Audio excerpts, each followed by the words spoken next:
Hi, everyone, and welcome to Youth Amplified, a podcast that inspires, empowers, and connects. I'm Brian. And I'm Ronna. And in the spotlight today, leadership, finding your voice, speaking up even when it is hard. We're joined at the table today by Rewana, Christian, Maimunah, and life and leadership coach extraordinaire, Rolf Fuchs.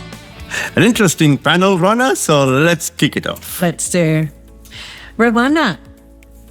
So let's start with you. Okay. As a young leader, how did you first realize that your voice had power and responsibility? Well, I guess this goes without saying, but for every leader, especially in the school environment, the best way to figure out that your voice actually has power is to just give a speech and just go for your leadership team. I mean, that's what I did when I gave my speech. All eyes on me. Everybody was clapping at the end, and I realized that I can actually influence this group of young people, and I would love to be the one to do that. Wonderful. Fantastic, great. Now, Christian, have you ever felt pressure, to lead in a way that didn't align with your values? And how did you navigate through that? I think for me, definitely, I grew up as like a Filipino/Australian, so I had to toggle between two different cultures. It was just some parts of me that had to delegate some tasks that I couldn't fulfill. I mean, as a leader, you should step back a bit so that other people could shine too. Look, I think you touched on it with values, and I think it's really important people get in contact with what their values are. And then when you do find these difficult situations, if you understand what your values are, you can actually lead your way through that. You can show self-leadership in the way you control yourself, but then that expands into how you are able to, again, perhaps encourage other people, to uplift other people, or just to lead them through a difficult situation. So I think those values, very important to be on top of that, but also to think about how you could encourage other people and help them to move forward as well. Now over to you, Maimunah. Now, as a young leader yourself, how do you find the courage to speak up when your views challenge the status quo? As a young leader, personally, just knowing that not everyone will agree with what you have to say is really important, and believing in the impact that your voice can make is also a very important thing. I definitely believe that every leader needs to accept the fact that people will not accept what they have to say. A lot of the time, people will have their opinions, but a leader just has to overcome that and know how to let their values shine and how to influence regardless of what other people think. Wonderful. Well said. Rolf, looking at and you work a lot with young people, what have you found to be the biggest roadblocks that young people could face when trying to turn, their passion for leadership into impact? And how do you think they could overcome them? I think sometimes it's trying to overcome, I suppose, perceptions of other people, and overcoming, again, going back to believing in yourself, being confident in what your values are, being confident in what you're trying to achieve. And if it's not hurting people, then it's a positive thing. And I think it's probably that not disappointing other people and just gaining the confidence. And often confidence comes with action. We don't always have the confidence to achieve things when we start out, but taking action will help you to build that confidence, then to build on and do more things. Wise words. Thanks, Rolf. Great. Now, this is a fun one. I love this question. Maimunah, we'll start with you. If you had a leadership superpower, what would it be, and what would be your superhero name?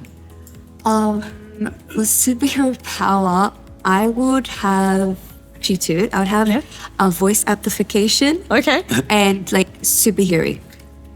I'd have them because, of course, I'd like to speak louder, get my message through, and super listening, super hearing, to be able to hear what other people have to say.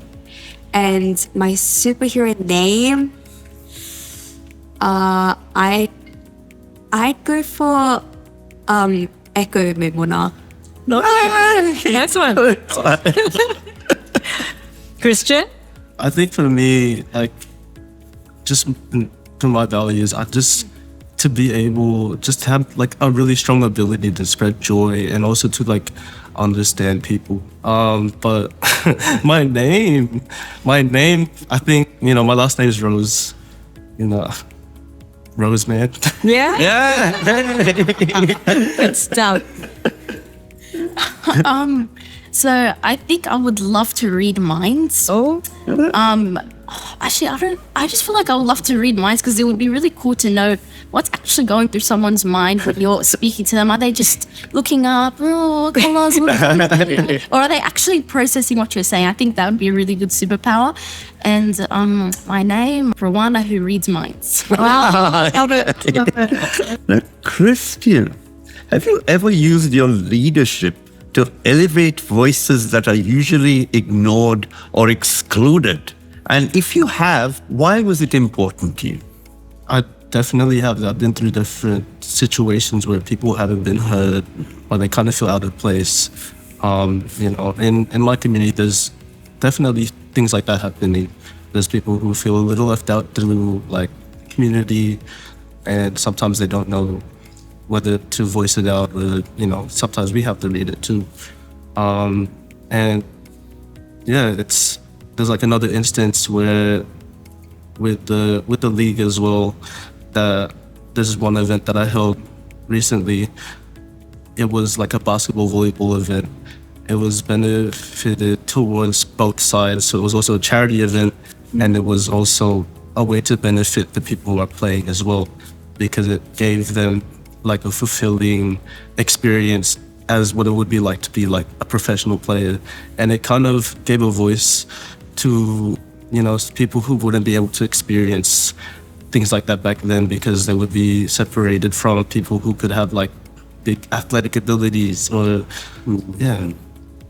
No, absolutely. In fact, it was a great event, Christian, because from Youth Amplified, we were more than happy to come and support it. And we love what you do, and we will continue to support it. And while we're talking about that, young people out there, if there's anything that you are doing that needs support, reach out to Youth Amplified. Now over to you, Rolf. Next question. How do you balance being a voice for others while also making space for them to speak for themselves? Yeah, that's a very fine balance you need to do there. And I think you need to look at the person that you're speaking up for. Sometimes people are really petrified, and sometimes you just need to speak up and look at the level they're at and then give them the opportunity just to add to it. Just give them the opportunity to contribute, and hopefully next time they're able to speak up a little more. But I think it's important, if we see injustice, to speak up, to stop it. If we see somebody, minorities, not being treated in the right way, we need to speak up. Give them the opportunity, and just be understanding. It's just a matter of, sometimes to be the voice, but to make sure that they can chip in. And I think that is the important part about it. And over time, give them the encouragement that they can speak up in a bigger and a louder way, and hopefully they can then champion somebody else later on. No, absolutely, Rolf. Well said. Maimunah, over to you. We often hear leadership isn't about having the loudest voice. What do you think? As much as leadership is about speaking out, leadership is also about taking a step back and listening to other people's opinions and thoughts and observing what's happening around you. And I feel that that's a really important part about leadership, being able to balance them both. Now, Rewana, over to you. Now, if you think of an advice that you would give to young leaders who are still figuring out their own voice, especially those who think they're not quite ready yet, what advice would it be? Well, the very first thing that comes to my mind is say yes. Any opportunity that comes by your way, say yes. Whether you're confident, whether you're not confident, you just say yes. And then something else that I would also ask, the advice I would give to them is ask for what you want. If you want a role, leadership comes in many different forms. It can even be the lead in a play. If you want that role, you ask for it. If you want to earn an award, you ask for it. Because if you don't ask for something, nobody will know that you want it. So yeah, that would definitely be my advice. Ask for it and just say yes. Excellent. Now, Christian, here's one for you. What if you're stranded on a desert island, Christian? Which leader would you like to be stranded with and why? I think it's kind of my theme. It's just the past leaders that I have been with. Because they are the people who've empowered me and then also motivated me to empower others. Because they nurtured my skills. I think, honestly, I would just bring my mother. Because not only is she an amazing leader, coping with everything and just raising a family, but she actually cares about me. And definitely an important aspect of leadership is that you care. It's often overlooked. A lot of people think that leaders have to be strong and resilient, but an aspect of leadership is definitely that they care. And my mom is definitely someone who cares. I would be... This lady is just really well known. Her name is Rania Al-Abdullah. And she is the Queen of Jordan, but she comes from a Palestinian background. And I would be stranded with her because she faced a lot of problems like ruling Jordan, but instead of shying away, she was proud about it and she was really confident with who she was. All right, next question. And I think we're over to Christian. Yeah, Christian, what's your go-to hype song before a big moment where you need to speak up or lead? Anything? For me, I'm personally like a hip hop rap fan. Oh, yeah. There's this person named J. Cole. Yeah. But there's a song called Love Yours, and there's a certain line in there that gets me going. It goes like, there's no such thing as a life that's better than yours. I think that's, a lot of my friends love the same song. I love this song, but for me, it means a lot. And certain situations where, you might feel like you're in a lower situation, but that could be the best thing for you. Personally, as a Muslim, I don't really have a go-to hype song, but I do listen and make prayers. And I feel as if that really gets me into it and it gets rid of nerves. Yeah. Any particular verse that you like from your holy book? I usually do listen to this one chapter. It's called Surah Insan. It's a really nice recitation. Rolf, have you thought about this? I like something, with a good beat or something inspiring, something like Eye of the Tiger or Rocky. Highway to the Danger Zone, something like that. Yeah. But again, I think it's important that you've got the self-talk in yourself that you could talk yourself into stepping up and overcoming issues. Now, Ronna, how do you build your confidence in expressing yourself? Are there any specific tools or people or practices that help you? I believe that, once again, what he said, I think self-talk is definitely somebody's greatest asset. And it's definitely what gets me expressing myself regardless of what other people think. Because no matter what, a leader has to be the first step. They have to be the first person. And they have to show that other people can come to them and can trust them. So I think just telling myself, that's me. People voted me. They want me to be that person. That will help me. And that definitely gets me expressing myself. Now, Christian, back to you. Yeah, how important is having a support system when you're learning to lead?